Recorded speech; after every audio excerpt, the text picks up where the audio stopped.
I'm live. Okay, this is a lot better. Yeah, very good. Okay, this is my idea for the ultimate death beam. You see, you have the electrons spiraling down, right? A mass of electrons spiraling down, right? This would create. I mean, it would be like a hard hoe to row to actually build this. I mean, to make a machine that could do this, but they probably have it. Force an electron down a spiral, which isn't that hard to do since they do spiral anyway, and they have an angular motion. They would have to spiral and have a singular spiral full of electrons, each electron following the blip, blip, blip, blip, blip, blip, blip, blip, blip, blip, blip, blip, blip, blip, blip, blip, blip, blip. Right? This would create a what would we call what did Einstein Boson say? An energy field in which only one type of mass could. Actually, have to break the Boson Einstein um, theory. Actually, we would have to bust that open because these electrons are all in the same orbit. Boson Einstein said that it was an Indian doctor, Boson, and one of the subatomic particles in that, I think. And Einstein, well, Boson had a huge theory, and Einstein broke it down and made it into what he does, simplicity. And this would be like the total, like a rifling, like a gun. Actually, like the French came up with the rifling, with the bullet spins in the barrel and it comes out straight instead of the musket. So the muskets actually sometimes come out sideways, believe it or not. But they do because they had no direction. It was just a ball and powder just shot out like a cannon, and sometimes just.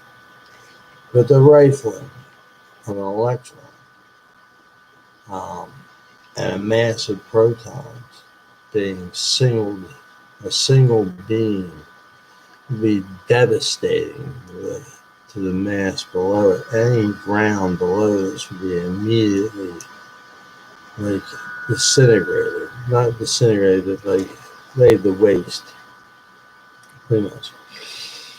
And this is probably been already thought of by a next generation weapon. I'm not quite sure about that. It's only an idea, but it's. I mean, eventually, all our ideas, eventually at first become weapons before they become useful. Um, this could actually become useful in space travel. We can protect ourselves by shooting these things at anyone who disagrees with us, and we could also use this for propulsion. So it's a double-edged. Well, I hate to say sword because I doubt swords will be very applicable in space. But what I'm trying to say here is this could be used as a propulsion system. The protons being the mass and the electrons being forced. I mean, forcing the mass down a singular path. And of course, we'd have to get over the Bose-Einstein theory and also the Pauli exclusion principle, which excludes anything but that one proton in that field of of energy. And I think we're at the like basically tackle Einstein, tackle Paulie, whoever the hell he was, Rocky's drunk buddy, who spent all his money in movies. Yeah, that guy. The thing is, this and this might actually fall into the basic concept. This might actually fall into the basics of the Bose-Einstein. Um, I wanted to have a word about Einstein. He must have been a very humble man. He had to be a very humble man to actually like take Bose's theory and clean it up and put his own name behind it instead of in front of it. That shows very like I think all the great minds are actually humble because um, they put their ideas out first and then they see what people think of them, and they're gratified that people actually latch on to their ideas because their ideas are good. I mean, Stephen Hawking's. I read The Brief History of Time, and what he talked about was how he finally figured out how there could possibly be a black hole. And his idea was that there was so much gravitational pull that light itself stops. The photon stops. And or also it accelerates one or the other. But the field around the black hole is what they call the I forget what it's called, but it's a ring of light around it, and the light goes in so fast that doesn't stop. Actually, getting so fast that you can't see it anymore. It's pulled in so fast.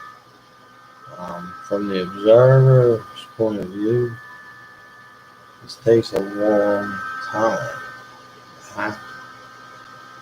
So thus you have the light around the black hole, which should be pulled in immediately, but isn't, because from our observation point,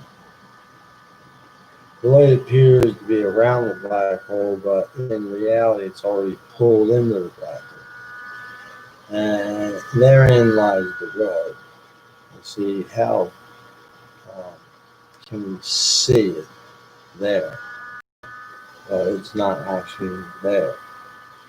It's because we're seeing it from a great distance, and that doesn't even count for it being pulled in the black hole because even from a great distance, it should be pulled in anyway, and we shouldn't see it. The fact that it is there and we see it really says something. I don't know what, but it says something. And that's what I feel I bring. I mean to say is, okay, the black hole. It is um,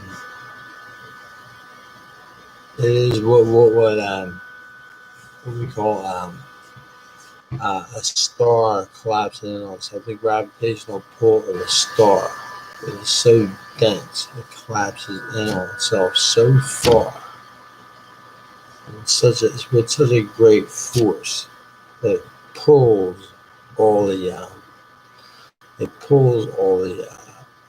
all the light in with it, and it pulls every particle, every subatomic particle, everything in with it because the gravitational pull is so great. And as for gravitational pull, We don't have a handle on that yet. I mean, there has to be a marriage. Of course, chemistry, physics, calculus, physics are already married. We're marrying chemistry to it. It's inevitable, and eventually, we'll marry biology into it. We'll have a universal theory of life itself. But I'm trying to say is that why digress, why progress with that, why digress with ideas. Ideas. The death beam, it's not a good thing. I pray I got it. But, I mean, when we came out with this microwave gun, and it was just too horrible to put on the battlefield.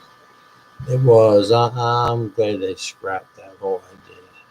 It was this gun that would just basically if you shot at something, it has to be close range microwave, thus microwave being a very small wavelength. Um, it would like cook a person from the inside, and then I'm really glad we did not ever put that on the battlefield. That would make it horrible. I would not have picked one up.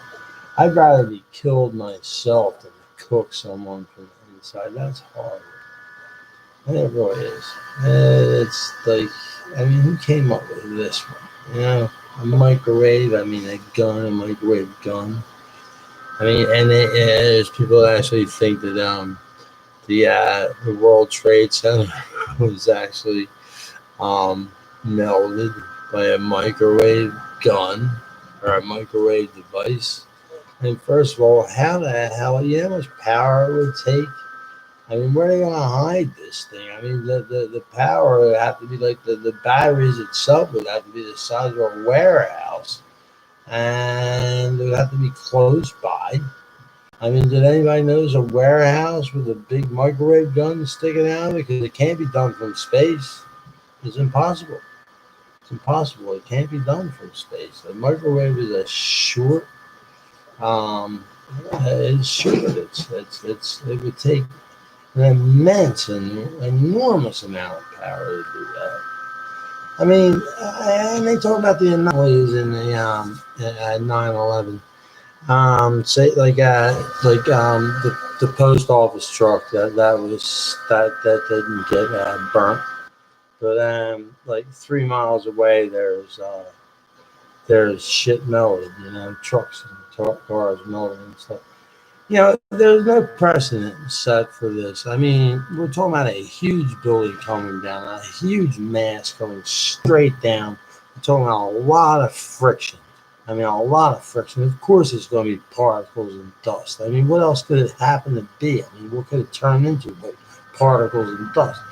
But when it comes down, phew, now we're talking about huge amounts of energy shooting out.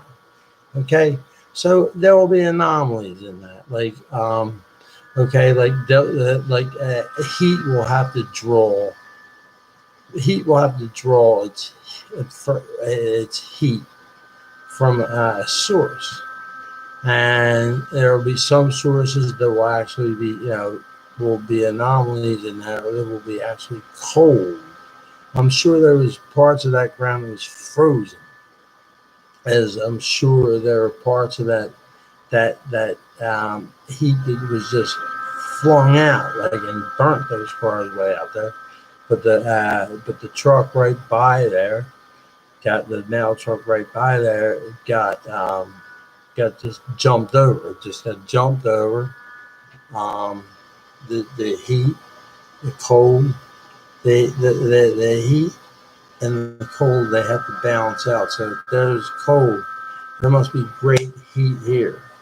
So, I mean, there are going to be instances where even at ground zero in a nuclear bomb, you're going to have anomalies as far as like there'll be frozen patches, there'll be hot patches, frozen patches, hot patches, because the heat has to draw from somewhere. Energy cannot be created or destroyed, and that's Einstein's own theory. I mean, you're MC squared. Okay? Yeah, the energy in the universe cannot be created or destroyed. And therefore, the energy must come from somewhere. The heat must come from somewhere. And it has to draw and make another place cold. So the fire or the post office mobile, the post office truck would be in the cold zone, and got 5 miles away where you get this huge heat, this huge wave of heat just blasting out of there with this huge building coming straight down. Boom. It's going to throw out heat everywhere, and it's going to also be pockets of cold and pockets of neutrality and everything around it. And that explains it all. I mean, I actually had a guy try to tell me uh, the planes were actually holograms. I mean, I first of all, how does a hologram take off? How does a hologram have a flight manifest? How does a hologram have passengers? What happened to the passengers? They all like decide that there was like a big conglomeration. Nobody asked any questions about passengers. They were just like taken out in the field and executed or something. I think someone would have noticed that. Uh, it is what it is. You know, this guy, um, with some help from his buddies, decided they were going to take down the World Trade Center because they were pissed at us. That's all there is to it. I mean, you can't just keep on fucking with people and just expect nothing to happen. I mean, let me call them terrorists, but really, I mean, they're just fighting back. You really think that somebody wants to get on a bus? Yeah, somebody actually like believes that they get on a bus just and blow themselves up, just take a couple of us out. You think there might be a problem there? You think that maybe like we might be like doing something wrong there? I mean, seriously, you don't think we're doing something wrong?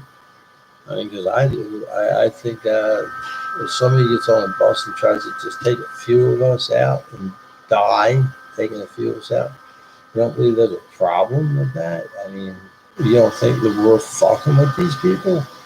Because we're fucking with them. I mean, we need to fucking quit fucking with these people. I don't know what it's all about. I don't pretend to have all the answers. All I know is what I see. And I don't see us as the good guys or them as good guys. I just see us all as the bad guys, like trying to hurt each other. And the children get involved. The children get hurt the most. And make no mistake, when we get all these children, we're going to be running the planet. And hopefully they'll do a better job than we do. But which brings me to global warming, and that's a whole other thing. I mean, that could be the end of this. I mean, when Amazon starts up a hockey team based on global warming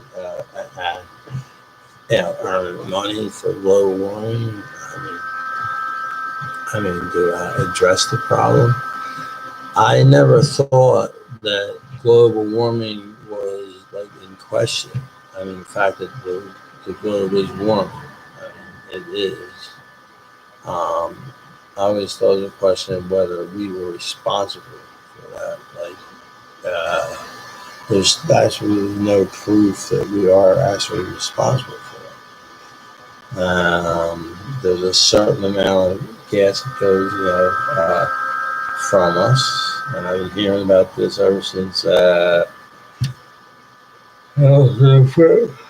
Excuse me. The first time I tried to use my mom's Aquanet when I was like in seventh grade, and I sprayed so I thought, Jesus Christ, I don't touch that shit again. I was trying to be slick, at the time. I'm trying to pick up chicks. The thing is,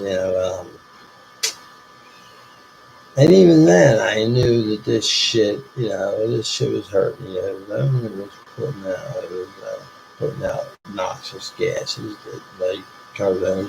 There's no proof that it actually is, like putting holes in the ozone or anything like that. There's no proof of that. Global warming might simply be the Earth scratching its back. I mean, as far as it's concerned, I mean, we might end up, we might be fungus on it. Trying to get us off of it. Just scratching its back. But yeah, we'll save that discussion for another time. For now, I believe I've said too much. I haven't said enough 20 minutes worth. Um, and stream. Wait. I got one joke. I came up with a joke. I went to my psychiatrist and I says, my doctor says to me, Frank, we think you might have a mental problem. And I say, well, what's the deal? And he says, well, Frank, we think you might have multiple personalities.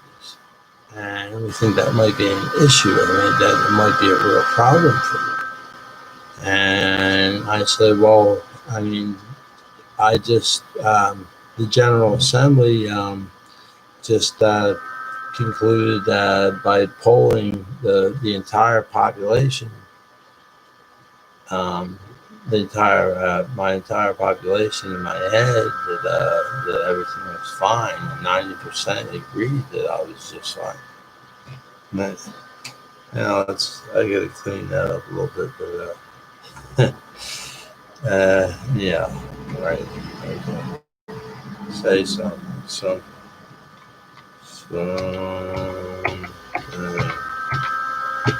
I said something. Okay.